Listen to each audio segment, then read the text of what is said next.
If you have some moronic, insane, fringe, moral, and political views, you're probably not going to win widespread support for your position unless you can hijack someone else's position and attach it to your moronic, insane, fringe, moral, and political views. This is what happened with Black Lives Matter.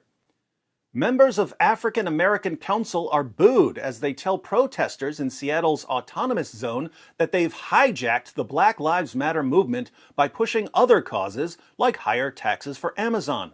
Lawrence Fox says Black Lives Matter has been hijacked by cynical left wing. Black Lives Matter protests hijacked by extremists intent on violence, Boris Johnson claims.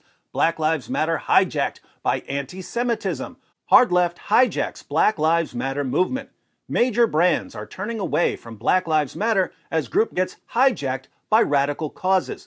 Black Lives Matter protests hijacked by politically driven left-wing agendas. Amid chaos, some black activists say the message has been hijacked. Crooks hijack Black Lives Matter to spread zombie malware.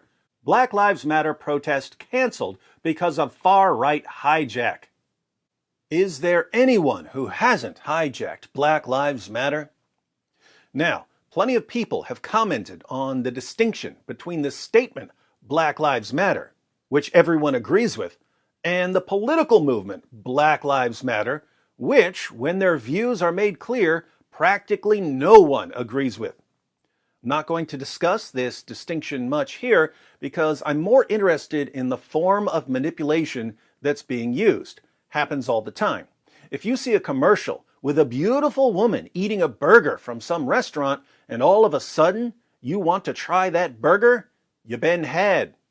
A beautiful woman being paid piles of money to eat a burger for a commercial has nothing to do with whether that burger is better than any other burger. But advertisers know that if they can connect this thing that you haven't tried with this other thing that you definitely like, you're more likely to try the thing.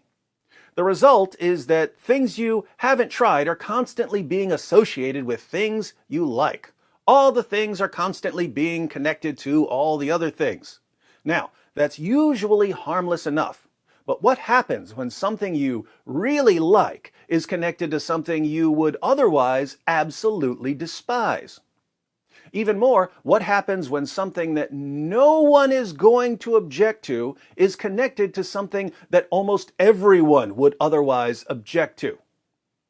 No one in recent history has done this more successfully than the political movement Black Lives Matter. So, let's see how they do it, since that will help us avoid being manipulated when other people use the same tactic. Here's how it works.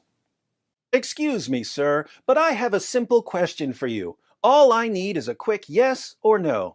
Do you agree that capitalism must be annihilated and replaced by a race-based socialism? That the traditional Western nuclear family must be dismantled? That police must be abolished? That all jails and prisons must be shut down? That all drugs must be legalized? That the government must pay reparations to anyone who has previously been convicted of drug offenses? And that Black Lives Matter?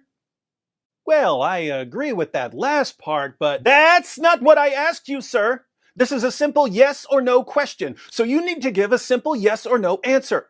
Do you agree that capitalism must be annihilated and replaced by a race-based socialism, that the traditional Western nuclear family must be dismantled, that police must be abolished, that all jails and prisons must be shut down, that all drugs must be legalized, that the government must pay reparations to anyone who has previously been convicted of drug offenses, and that Black Lives Matter? Look, I can't give a yes or no answer to something like that.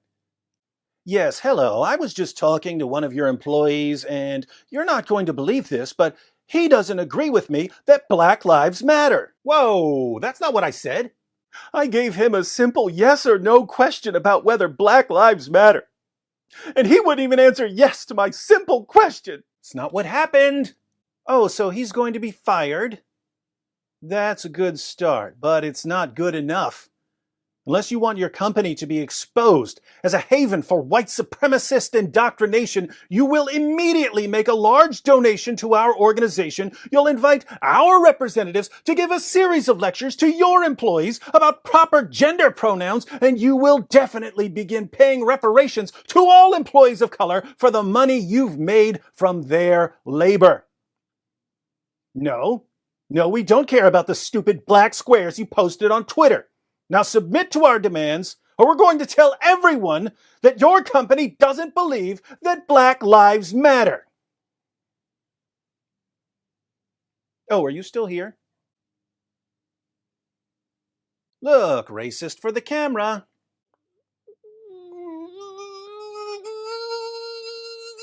Perfect. And just met this white supremacist, probably the next Hitler, says that black lives don't matter one bit.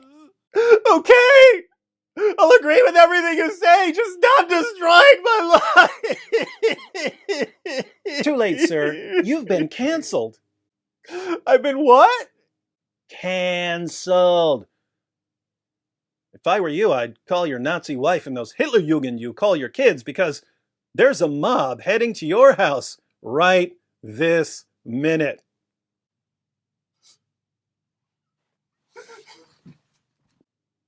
I feel so powerful right now. And that's how it's done. The reason I'm pointing this out is that every adherent of every insane political position in the world has been taking notes for the past several weeks. They now know that people are so utterly spineless that they'll agree to anything, no matter how absurd, no matter how sick and twisted, as long as it's attached to something that they can't deny. So we're going to be seeing more of this. We're going to be seeing Marxists and white supremacists and anarchists attaching their insane positions to ideas and feelings that have nothing to do with their insane positions in order to protect their insane positions from criticism. It's the Trojan Horse 2.0. How do you defeat it? 1, learn all of the main tactics people are using to manipulate other people. 2, when you see someone using one of these tactics, call them out for it. 3, when you see someone falling for one of these tactics, show them how they're being manipulated. Most people don't like being manipulated, so if you show them that there are entire ideologies that rely primarily on manipulation as a means of expansion, people will grow increasingly suspicious of these ideologies. And 4, if you show someone that they're being manipulated and they don't seem to care, like actors and actresses on Twitter, then mock them for their gullibility and cowardice. The cure for mass manipulation and indoctrination is an informed population of free people. So, stay informed, stay free.